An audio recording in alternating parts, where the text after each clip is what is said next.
World leaders have had enough, and the newest mega trade bloc, led by the EU and India, has left Donald Trump completely on the outside. As nations pull back from Washington's volatility, Canada suddenly stands out as the dependable partner the world actually wants to work with. In a moment when alliances are being rebuilt from scratch, Ottawa is becoming a stabilizing force, while Trump pushes the United States into deeper isolation. This isn't a symbolic snub. It's a realignment of global power, where reliability matters more than rhetoric, and where middle powers like Canada are being pulled to the front of the room, because great powers can no longer be trusted to hold it together. What's playing out now is not a diplomatic disagreement. It is a structural shift in who the world sees as credible. In January 2026, U.S. President Donald Trump opened another front in his trade battles by threatening 100% tariffs on all Canadian goods if Ottawa made a deal with China, a reference to the preliminary tariff arrangement on electric vehicles and agricultural products reached during Prime Minister Mark Carney's recent visit to Beijing. The escalation came on the heels of Carney's widely noted speech at the World Economic Forum in Davos, where he argued that the post-Cold War order was not evolving, but rupturing, and that middle powers must deepen their cooperation to protect their interests in this new landscape. Tensions rose further when Trump publicly referred to Carney as the Governor of Canada, revoked an invitation for Ottawa to join his U.S.-led Board of Peace, and floated a new 50% tariff on Canadian aircraft imports linked to aviation certification disputes. Each move reinforced the message that Washington was prepared to pressure allies who stepped outside its preferred economic orbit. While Trump escalated his rhetoric, world leaders were charting a different path. On January 27, the European Union and India finalized a major free trade agreement, creating a bloc representing billions of consumers and reshaping global trade flows without U.S. involvement. Across the Pacific, countries from the UK to Japan and Canada itself have been engaging with China through carefully managed, pragmatic economic channels. That trend has only strengthened as Trump's unpredictable tariff strategy deepens fractures in both transatlantic and transpacific relationships, pushing nations to seek new arrangements that insulate them from American volatility. Prime Minister Carney's Davos remarks captured a pivotal moment. The architecture that held global cooperation together after the Cold War, long anchored by U.S. leadership, is coming apart, not through gradual transition, but through erratic geopolitics and the growing use of economic pressure as a weapon. In this environment, Trump's tariff threats cannot be viewed as isolated policy decisions. They function as signals, often crude ones, that ripple across global markets and political capitals. Whether aimed at Canada, South Korea, or tied to aircraft certification fights, the pattern is the same. Washington is prioritizing economic leverage over alliance stability. But instead of coercing partners into line, this approach has produced something very different. Nations are realigning collectively, seeking arrangements that reduce their dependence on any one power. The EU-India deal, expanded cooperation in Asia, and deepening ties with China are all signs that the old order is losing its pull, and that countries are building new networks they believe will serve them better. For decades, Canada's economy has been tied closely to the United States, but the recent wave of tariff threats and geopolitical friction has pushed Ottawa to accelerate a shift it had already begun. The preliminary tariff agreement with China is a clear example. It lowers barriers on key Canadian exports like canola and eases duties on Chinese electric vehicles, signaling a pragmatic reset after several difficult years in the bilateral relationship. Carney's government has emphasized repeatedly that this is not a full free trade deal, nor does it violate any commitments under USMCA. Ottawa has no intention of negotiating a comprehensive FTA with Beijing. Instead, it is pursuing targeted technical measures that stabilize markets and open specific channels where Canadian exporters stand to benefit. But even with that careful framing, the political message is unmistakable. Canada will act independently when its economic security requires it. What Carney is proposing isn't a break from the United States, it's a recalibration. His point is that cooperation shouldn't depend on coercion, and that middle powers like Canada, Japan, South Korea, and several European states share a common challenge. They are trying to maintain stability in a landscape where major powers use economic tools to force alignment. Carney's strategy is to build a web of overlapping relationships with Europe, with the Indo-Pacific, with India and ASEAN, so that Canada can hedge against sudden shocks from any single partner. The logic resonates beyond Canada's borders. Many countries no longer want to be pulled into the gravitational tug-of-war between Washington and Beijing. They are looking for flexible, resilient networks that allow them to trade, invest, and cooperate without becoming dependent. What is emerging is not a rebellion against any one power, but a more distributed global system where middle powers have far more room to shape the rules. The U.S. response to these shifts has been mostly defensive. Trump's rapid pivots between threats and walkbacks have injected uncertainty into relationships that once relied on steady American leadership. As confidence erodes, some European governments and traditional Pacific allies are moving ahead with trade and investment talks with China and others, often without U.S. participation.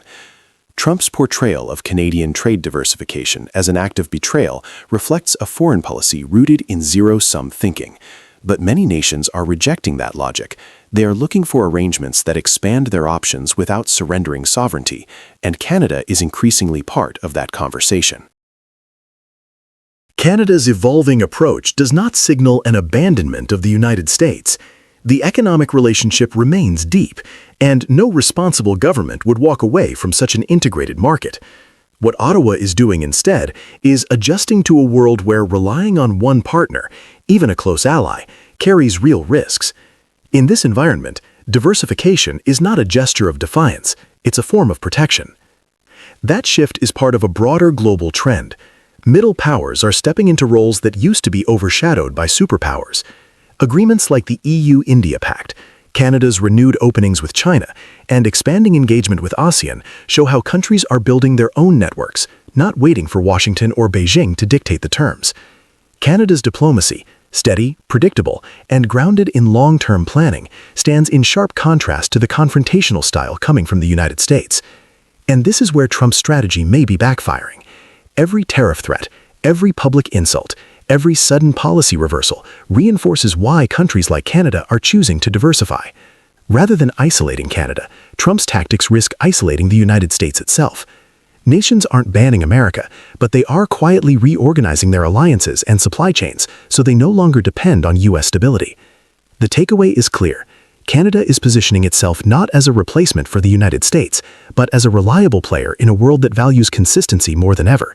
And the more unpredictable American policy becomes, the more valuable that reliability will be. The central question is no longer whether Canada can withstand Trump-era turbulence. It already is.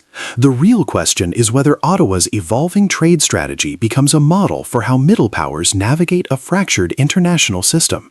Is the United States driving the world into competing blocs or unintentionally knitting new blocs closer together? And can Canada's diversification approach set the standard for countries seeking balance between sovereignty and integration? This will be one of the defining challenges for Canada in 2026, with implications that stretch far beyond the border. Canada has been shifting aluminum exports to non-U.S. markets, and that single move has just exposed the biggest flaw in Donald Trump's tariff strategy. So we had to revert to ship to Europe temporarily over the summer because the transactional price for aluminium was not factoring in the total cost of the tariff. It took some weeks, and finally it has reached a threshold where metal is attracted back into North America, which means that more and more through the coming weeks and months, the end user, the consumer, will be hit by the full impact of the tariff, which will become more and more unsustainable, disruptive, and potentially create some inflationary pushback in the U.S. When Trump slammed a 50% tariff on Canadian aluminum this summer, Washington expected Ottawa to fold. Instead, Canada calmly redirected nearly half of its aluminum flow to Europe, avoided massive financial losses, and forced the United States to confront the true cost of its own protectionism. As Canada pivoted outward, North America's supposedly integrated supply chain began to crack. U.S. manufacturers faced higher costs, consumers absorbed rising prices, and the political narrative Trump tried to control slipped away. Months later, Canadian aluminum is flowing back into the U.S. market, but only because Americans finally accepted a permanently higher price tag. What Trump intended as punishment has now evolved into a textbook example of how Canada adapts, survives, and ultimately gains leverage in a global economy increasingly shaped by strategic resilience. The situation with a 50% tariff is highly disruptive for an integrated value chain, industrial value chain like we have in North America. So we were basically losing money shipping to the US. We lost about $600 million over a matter of weeks, which brought Canada, the Canadian producers, to ship or to avoid shipping about 45% of the metal that normally goes to the US, keeping some in Canada and shipping some to Europe. In June 2025, the Trump administration raised tariffs on Canadian aluminum to 50% under its revived America First industrial strategy. The White House framed the measure as economic self-defense, insisting that Canada was flooding the U.S. with cheap metal. But aluminum isn't optional for American industry. It is an essential input for cars, packaging, aviation, construction, and clean energy systems. And the reality is embarrassingly simple. The U.S. cannot meet its aluminum demand without Canada. When the tariff hit, Canadian producers immediately faced the risk of losing hundreds of millions of dollars in a matter of weeks. They made the rational choice: stop shipping to a distorted market. Roughly 45% of Canada's usual aluminum exports to the United States were pulled back. Some of that metal remained inside Canada, but a significant portion moved to Europe, where long-established commercial relationships made the transition smooth. Canada avoided immense losses, protected full production capacity, and preserved stability in its industry. Throughout the summer, the U.S. market slowly adjusted to the tariff. Prices climbed. Manufacturers complained. And only once American buyers began absorbing the true cost of Trump's decision did Canadian aluminum start returning to the United States, this time at a higher price, with consumers footing the bill. This aluminum pivot tells a larger story about political power, economic strategy, and the limits of American protectionism in 2025. The first lesson is that Canada has options, far more than Trump expected. His team assumed Canada had no alternative market and would be forced to sell into the United States at a loss. That was wrong.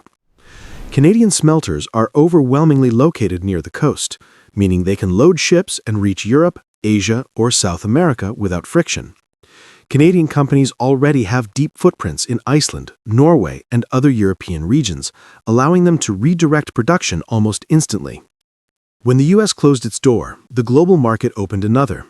Europe absorbed nearly double its usual volume of Canadian aluminum during the summer months, confirming that Canada is not trapped in a North American bubble. The tariff accelerated diversification, and Canada became stronger because of it. The second lesson is that Trump broke the very supply chain he claimed he was protecting. For decades, North America operated under an unwritten agreement. Canada produced clean, stable, reliable aluminum, and the United States consumed it. Trump shattered that balance overnight. Industry leaders on both sides of the border warned that a 50% tariff was unsustainable for an integrated industrial system. They were right. U.S. producers of cars, beverage cans, aircraft components, and infrastructure materials suddenly faced higher input costs. Those expenses cascaded through the supply chain, ultimately landing in consumer prices. In a political moment where U.S. inflation is already sensitive, Trump's tariff became an additional tax on American families. The third lesson is about leverage, and it may be the most uncomfortable truth for Washington. The aluminum dispute exposed something Trump never admits. The U.S. needs Canada far more than Canada needs the U.S. America simply does not have enough domestic aluminum capacity to replace Canadian supply. Turning to other foreign suppliers is complicated.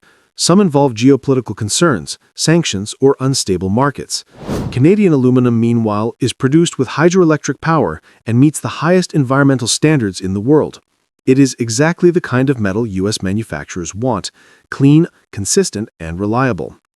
When Canada withdrew almost half of its supply, U.S. buyers had only two choices: pay more or risk shortages. They chose to pay more.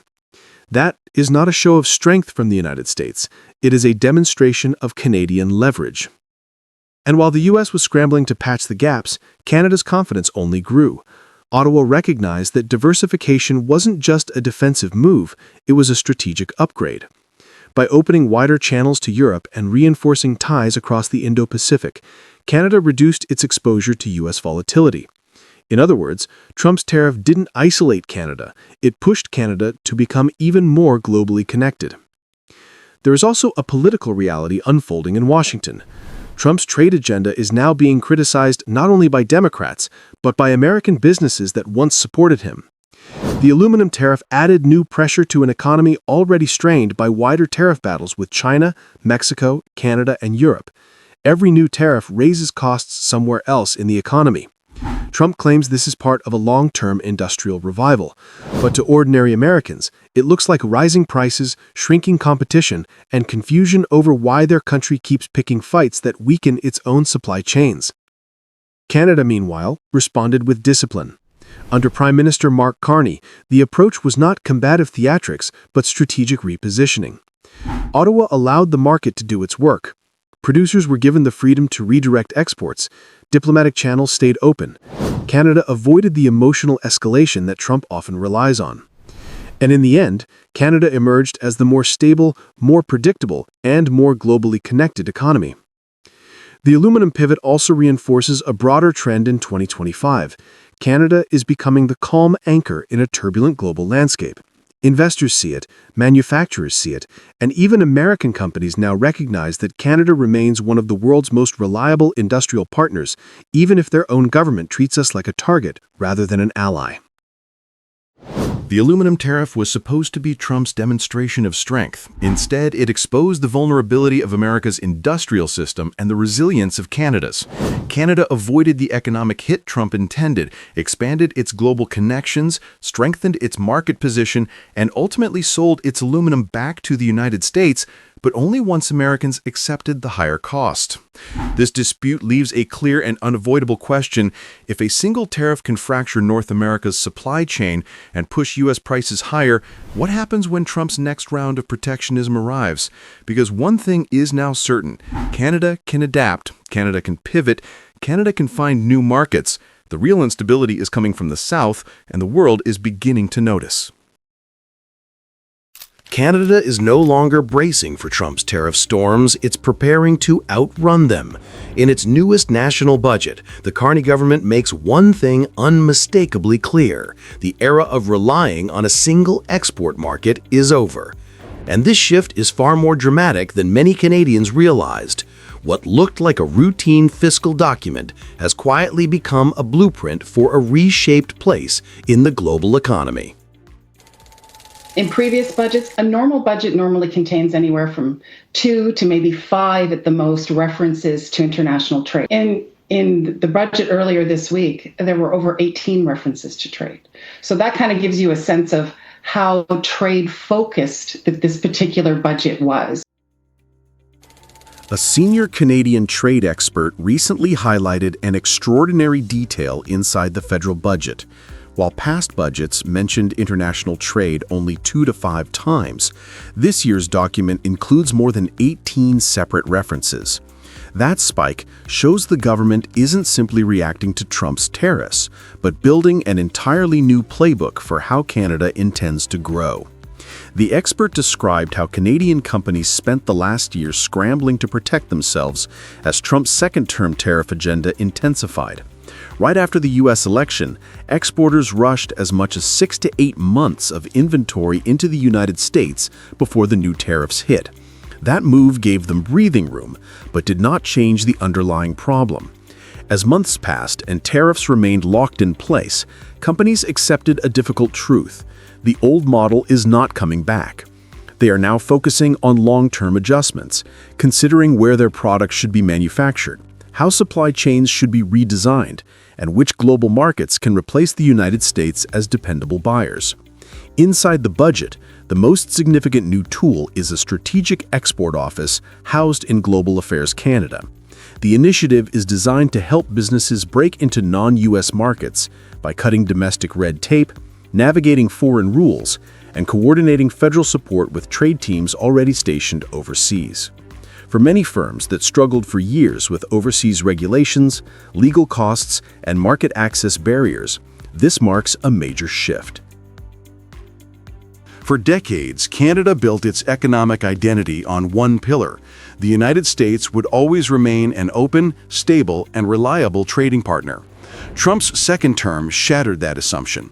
His administration has rolled out sweeping tariffs across steel, aluminum, lumber, autos, and manufactured goods, with rates ranging from 10 to 100%, forcing Canadian policymakers to confront a harsher global landscape. The dramatic jump from a handful of trade measures to more than 18 shows that Ottawa now sees diversification not as an option, but a necessity.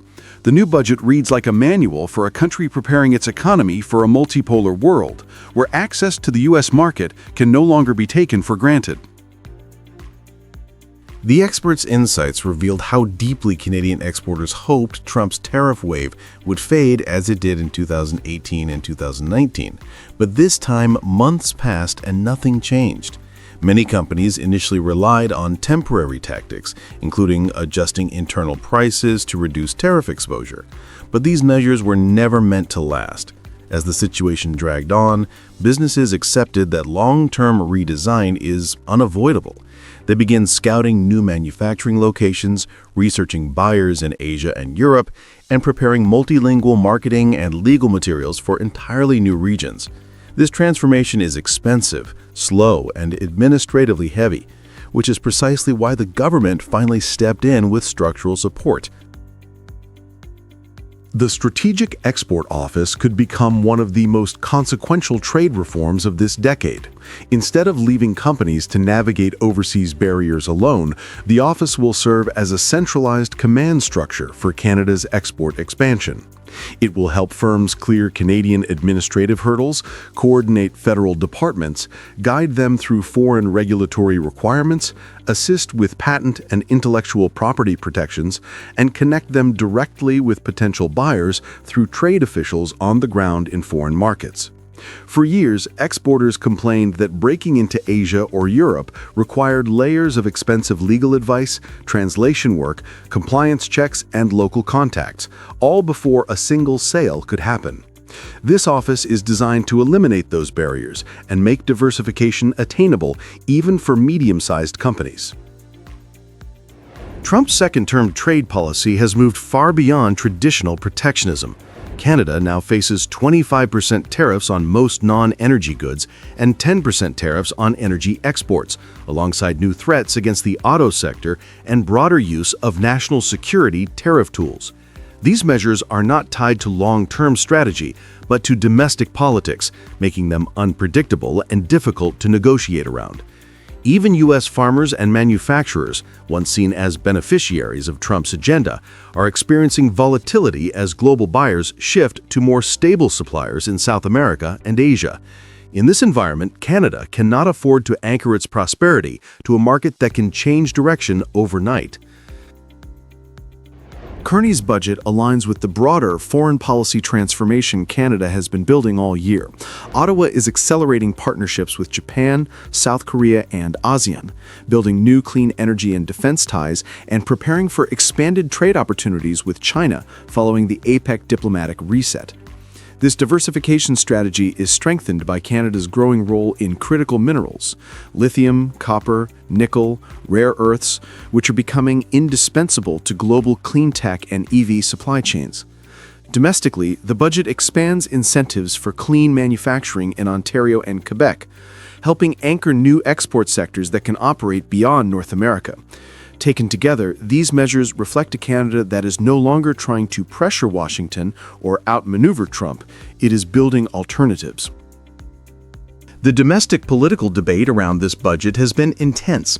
Opposition parties have criticized the rising deficit but have struggled to challenge the underlying need for trade diversification. Export-focused industries, meanwhile, have quietly expressed relief that Ottawa is finally embracing a long-term strategy. This is the first budget in many years that acknowledges global reality rather than assuming stability from the United States. The government is signaling that Canada's prosperity must come from a wider geographic base, one that reduces dependence on a single, politically turbulent partner. Canada has entered a new phase of its economic life. Instead of waiting for U.S. policy to stabilize, it is building its own path forward.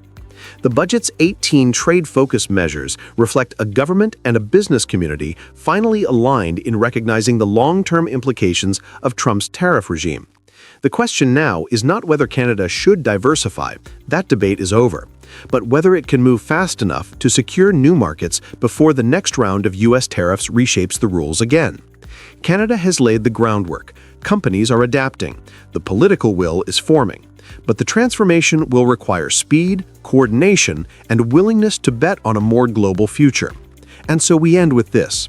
Can Canada complete this pivot in time, or will the next wave of U.S. pressure arrive before the new strategy fully takes hold?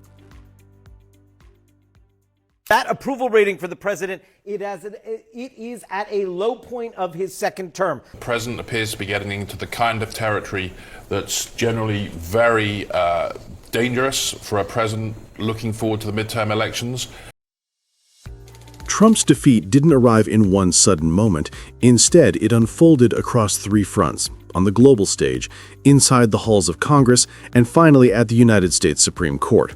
It began at the APEC summit in South Korea, where Prime Minister Mark Carney made it clear that Canada would not quietly accept Washington's tariff aggression.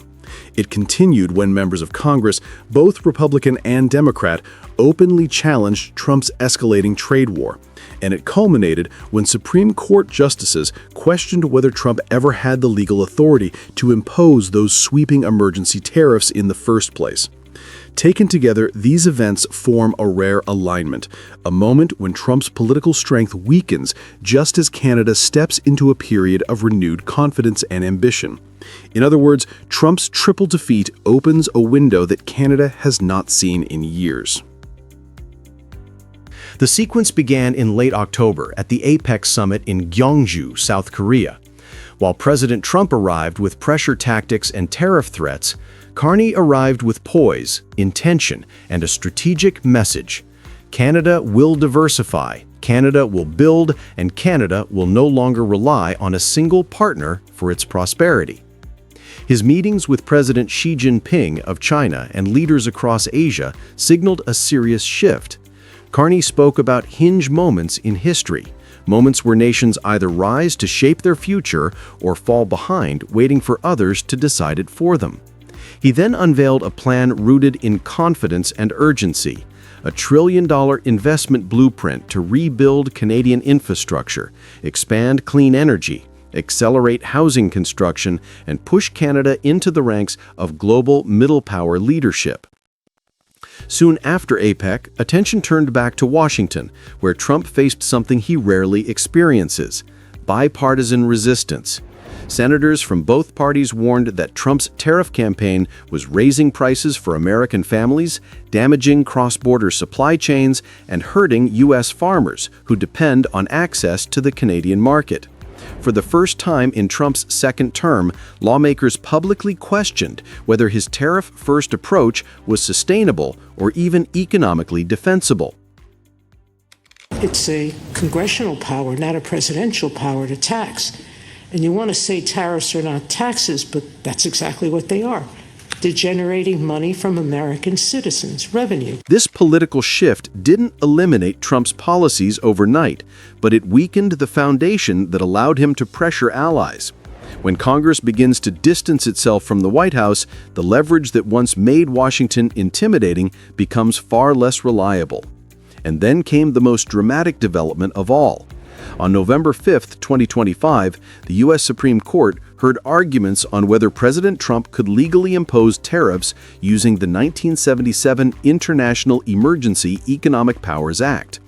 Almost immediately, justices on both ideological sides pressed the Trump administration's lawyer on the limits of presidential power. Justice Sotomayor emphasized that taxing authority belongs to Congress, not the president.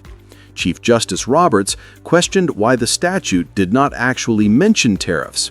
Justice Gorsuch warned that once Congress hands power to the president without limits, it becomes a one-way ratchet that Congress can never reverse.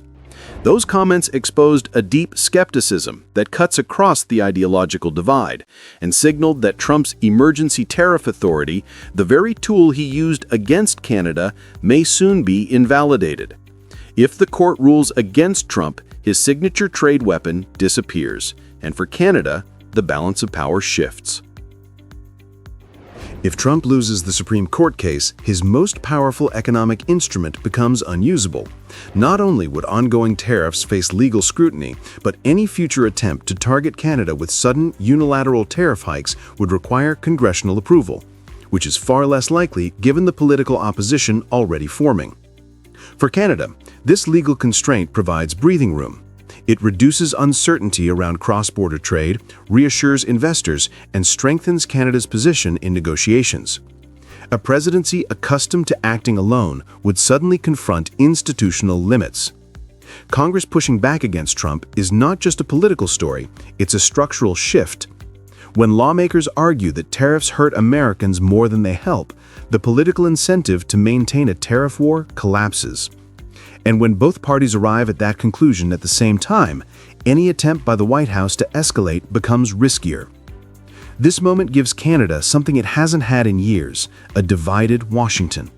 A divided Washington is less capable of shaping Canadian industries, less aggressive in imposing economic punishment, and far more constrained in its ability to dictate the terms of North American trade. Canada now has the space to pursue its own strategy, and Carney is using that space with precision. The timing could not be more important. As Washington's institutions question Trump's authority, Carney is presenting Canada's boldest economic plan in a generation.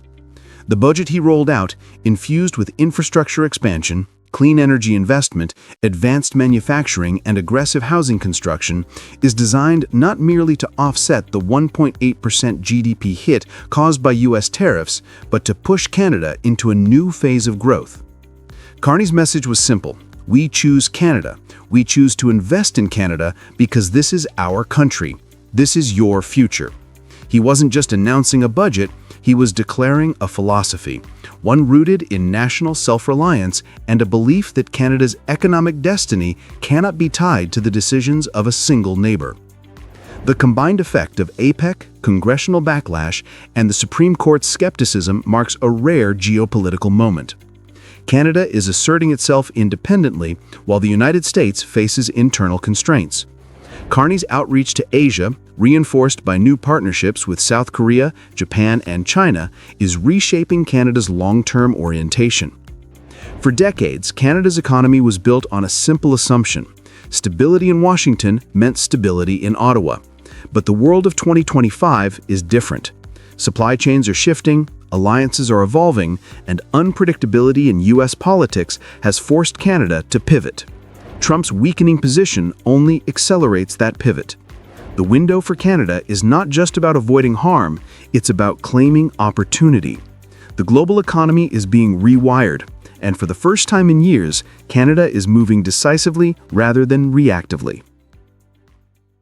A tariff on Canada is a tax on Americans. Now, while we can't control what the U.S. does, we can decide what happens here. This is Canada, and we can build the future we want for ourselves. Trump's triple defeat came not from a single opponent, but from the convergence of institutions, the courts, Congress, and international partners, all pushing back at once. And as the United States hesitates, Canada rises. Carney has outlined a long-term vision. International partners are responding, and domestic investment is finally being framed as a tool of national strength rather than political caution. But windows don't stay open forever. The question now is whether Canada will seize this moment to redefine its role on the world stage, or step back and allow Washington's internal storms to shape Canada's future once again. The choice, as Carney said, belongs to Canadians.